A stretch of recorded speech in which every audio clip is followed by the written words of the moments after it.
সন্দ্বীপের হারামিয়া গাছিয়াপাড় ১ নং ওয়ার্ডের এক লড়াকু তরুণের নাম মোহাম্মদ আলমগীর। মধ্যবিত্ত পরিবারের বড় সন্তান হিসেবে জন্ম নেওয়া আলমগীরের জীবন গল্পটি হার না মানা এক সংগ্রামের এবং দায়িত্ববোধের। তিনি বাউরিয়া জিকে একাডেমি থেকে সফলতার সাথে এসএসসি সম্পন্ন করেন। পরবর্তীতে সন্দ্বীপের স্বনামধন্য মুস্তাফিজুর রহমান ডিগ্রি কলেজ থেকে এইচএসসি এবং ডিগ্রি অর্জন করেন। উচ্চশিক্ষা চলাকালীন সময়েই তার জীবনে নেমে আসে এক কঠিন পরীক্ষা। কলেজে অধ্যয়নরত অবস্থায় তিনি তার বাবাকে হারান। পরিবারের বড় সন্তান হিসেবে শোক কাটিয়ে ওঠার আগেই সংসারের সব দায়িত্ব তার কাঁধে এসে পড়ে। বাবার অবর্তমানে পরিবারের হাল ধরতে তিনি পিছপা হননি।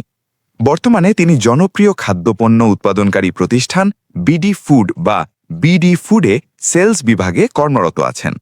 পেশাগত দায়িত্ব পালনের পাশাপাশি আলমগীর বর্তমানে ডিজিটাল প্ল্যাটফর্মেও সক্রিয়।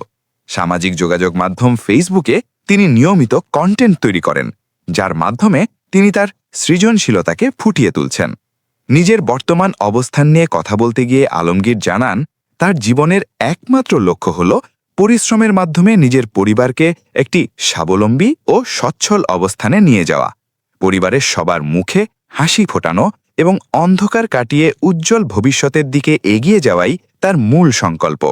নিজের মেধা ও শ্রম দিয়ে সন্দ্বীপের এই তরুণ এখন অনেকের কাছেই দায়িত্বশীলতার এক অনন্য উদাহরণ হয়ে উঠছেন।